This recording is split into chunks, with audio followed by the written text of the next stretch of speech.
Babaji Netralaya I హాస్పిటల్స్లో ఇప్పుడు LASIK లేదా పీఆర్కే సర్జరీ ఒక్కో కంటికి కేవలం 7,999 రూపాయలు మాత్రమే. లాసిక్ లేదా పీఆర్కే ఎవాల్యుయేషన్ ఉచితం.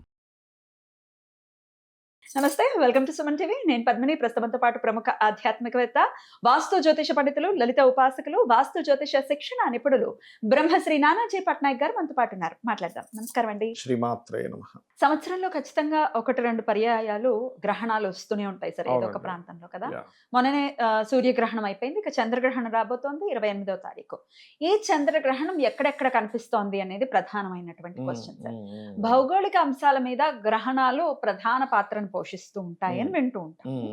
అయితే గోల్డ్ అనేది, అంటే ఖనిజాల మీద కూడా మరి దీని ఇంపాక్ట్ కనుక ఉంటే, గోల్డ్ అనేది అందని ద్రాక్షలాగా తయారైంది సార్.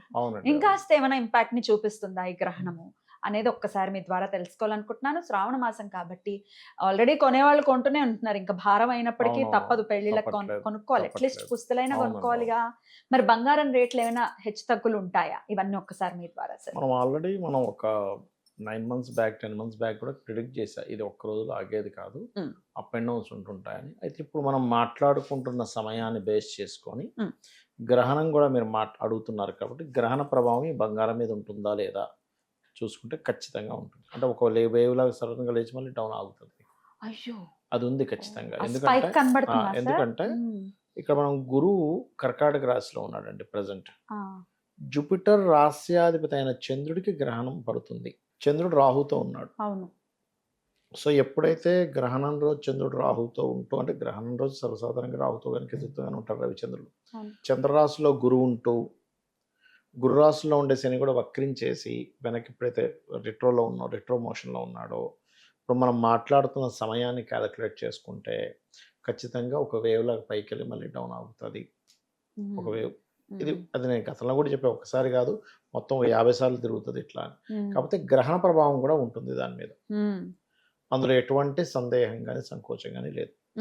కాబట్టి కొంచెం ఈ ట్రేడింగ్ చేసే వాళ్ళది కొంచెం జాగ్రత్తగా ఉండాలి. ఎందుకంటే రవి గురువులు ఇద్దరు కూడా మనకి గోల్డ్ కారకులు, ఒక్కొక్క మెటల్కి ఒక్కొక్క కారకులు అవుతారు. దీనికి కుజుడు కాపర్కి, కేవలం గురువు చంద్రుడు కనెక్టివిటీ ఉన్నప్పుడు ఇత్తడికి కారకుడు అవుతాడు. సిల్వర్ చంద్రుడు కారకుడు అవుతుంది. సో సిల్వర్ మీద కూడా కొంత ఎఫెక్ట్ పడుతుంది, ఎందుకంటే గ్రహంతో కూడున్నటువంటి ఇది కదా, అందుకని.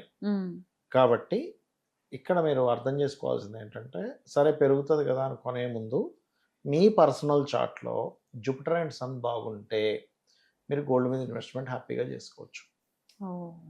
ఇక్కడ నేను ఎప్పుడు కూడా చెప్పే సూత్రం ఉంటానండి, 1,00,000 మందిలో ఒక 50,000 మందికి బాగా డబ్బులు వస్తే మిగతా 50,000 మంది డౌన్ఫాల్ అవుతుంది. అదే బంగారం కొన్న వాళ్ళకి ఎందుకు అవుతుంది అంటే, ఒకటి కారణం యోగం. వాళ్ళ పర్సనల్ చార్ట్లో జూపిటర్ అండ్ సన్ ఇద్దరు కూడా ఇన్వెస్ట్మెంట్స్ మూలంగా ధనయోగాన్ని ఇచ్చే కారకులు అయితే ఖచ్చితంగా గోల్డ్ మీద డబ్బులు వస్తాయి. అలా కాకుండా చంద్రుడు అయితే సిల్వర్ మీద ఇలా వస్తూ ఉంటాయి. సమ్ టైమ్స్ ఏమవుతుంది, ఈ 12th హౌస్ లార్డ్ కానీ 12th హౌస్ రిలేటెడ్ కానీ కిల్ అయిపోతుంది ఒక్కోసారి. అంటే జీరోలోకి వచ్చేస్తుంది 12th హౌస్ అనేది. అప్పుడు వాళ్ళు ఎంత ఇన్వెస్ట్మెంట్ చేసినా మనీ బ్లాక్ అవుతుంది కానీ అది ఎదిగి రాదు. అందుకని మీరు ఎవరైనా సరే గోల్డ్ మీద చేసుకోవాలంటే ముఖ్యంగా సన్ అండ్ జూపిటర్ ఎలా ఉన్నారు, ఏ దశలు నడుస్తున్నాయి, ఇన్వెస్ట్మెంట్ ద్వారా ఇప్పుడు ఎలా ఉంటుందంటే, మనకు ఒక ఆలోచన వచ్చినప్పుడు ఎవరికైనా కూడా, ఎవరైనా ఒక ఆలోచన వచ్చింది, ఉదాహరణకు వ్యాపారం పెడదాం అనుకున్నారు, ఇన్వెస్ట్మెంట్ చేద్దాం అనుకున్నారు, వివాహమో లవ్ అఫేర్ అనో ఏదైనా ఒక ఆలోచన వచ్చినప్పుడు ఆ ఆలోచన ఒక గ్రహం ఇస్తుంది, గుర్తుపెట్టుకోండి. అంటే ఉదాహరణకి షేర్ మార్కెట్లో ఇది చేద్దాం అనుకున్నారు, 5th హౌస్ లార్డ్ మనకు ఒక ఆలోచన ఇస్తుంది, షేర్ మార్కెట్లోకి వెళ్తే డబ్బులు వస్తాయేమో, ఈ జాబ్లో ఎంతసేపు చేస్తామని. ఆ ఆలోచన ఎటువైపు తీసుకెళ్తుంది అనేది జాతకం చెప్తుంది. నువ్వు షేర్ మార్కెట్లోకి వెళ్ళి నష్టపోతావా, షేర్ మార్కెట్లోకి వెళ్ళి డబ్బులు వస్తాయి. ఒక ఆలోచన వచ్చినప్పుడు ఆ ఆలోచన పర్టికులర్గా దశ మారినప్పుడు, అంతర్దశలు మారినప్పుడు, గోచారం మారినప్పుడే వస్తుంది. మీరు గమనించండి. సన్ అండ్ జూపిటర్ పాడయ్యాడు, అమ్మో వేవ్ వస్తుందంట కదా మనం కొన్నాము, సరిగ్గా డౌన్ అయ్యే టైంకి కొంటాడు. ఎలా ఉంటుందంటే, ఒక్కొక్కసారి వేవ్ ఇలా డౌన్ అయ్యి లేస్తుంది, ఇక్కడ వంట డౌన్ అవుతుంది అమ్మేస్తాడు, అప్పుడు మళ్ళీ లేస్తుంది. వాటి టైం అట్లా ఉంటుంది, చాలా ఇరిటేటింగ్. నేను 6 months బ్యాక్ చెప్పినప్పుడు అప్పుడు గోల్డ్ సిల్వర్ పెరుగుతాయని, 6-8 months బ్యాక్ చెప్పినప్పుడు కూడా కొని 30-40 లక్షలు సంపాదించుకున్న వాళ్ళు ఉన్నారు. షార్ట్ ప్యాన్లో ఒక 6 months ఆఫ్ ప్యాన్లో సంపాదించుకున్న వాళ్ళు ఉన్నారు. వాళ్ళకి యోగాలు లేక అయ్యో ఇంకా డబ్బు ఇంకా పెరగట్లేదు అని ఎదురు చూస్తూ అయ్యో తగ్గుతున్నారు కంగారు పడి అమ్మేసిన వాళ్ళు కూడా ఉన్నారు. కాబట్టి ఏంటంటే ఒకటే సూత్రం, మీ జాతకంలో సన్ అండ్ జూపిటర్ బాగున్నాడా, కనీసం నీచభంగ రాజయోగం విపరీత రాజయోగం అయినా ఉందా లేదా, ఇవి ఉంటే ఈజీగా మనకి వస్తాయి, కలిసి వస్తాయి. ఇవి లేకుండా మీరు ఏదో చేద్దాం అనుకుంటే కాదు అంటా నేను. సూత్రం అది, దట్ ఈస్ ఫార్ములా అది. ఓకే. గురువు నుంచి చూసుకుంటే అష్టమ స్థానంలో ఏర్పడుతున్నటువంటి గ్రహణం కదా. ఎగ్జాక్ట్లీ. సో గురువు అంటే గోల్డ్ రిలేటెడ్ కష్టాలు ఏమైనా మరి ఉంటాయని అనుకోవచ్చా దాని జోలికి వెళ్తూ ఉంటే? అంటే అదే. ఇవన్నీ జాతకాలు పక్కన పెట్టేసి ఇన్ జనరల్ గా మేము మాకు ఇదే పని అండి, మేము గోల్డ్ కొంటాం అమ్ముతాం, గోల్డ్ కొంటాం అమ్ముతాం అనే వాళ్ళు కూడా ఉంటారు సార్. నేను అనేది అదే, ఇప్పుడు యోగం ఉన్నప్పుడు ఎవరు ఆపలేరండి దాన్ని. డబ్బులు వస్తాయంట ఆటోమేటిక్గా. యోగం లేకపోతే వాడు అన్ని లాస్ అవుతాడు. లాస్ అవుతుంది. యోగాన్ని చూడమంటారు ఫస్ట్. మీకు కోవిడ్ టైంలో లాస్ అయిన వాళ్ళు ఉన్నారు, గతించిన వాళ్ళు ఉన్నారు, ఇబ్బంది పడ్డ వాళ్ళు ఉన్నారు. అదే కోవిడ్లో కోట్లు సంపాదించి ఇల్లు కట్టుకున్న వాళ్ళు ఉన్నారు. అవును సార్. మరి ఏం చెప్తాం చెప్పండి. Correct sir. మొన్న నేను ఒకసారి ఇట్లాగే ఒక జాతకం చూసినప్పుడు, సార్ ఏంటి సార్ మా బిజినెస్ ఏ బిజినెస్ చేస్తున్నారండి అన్న.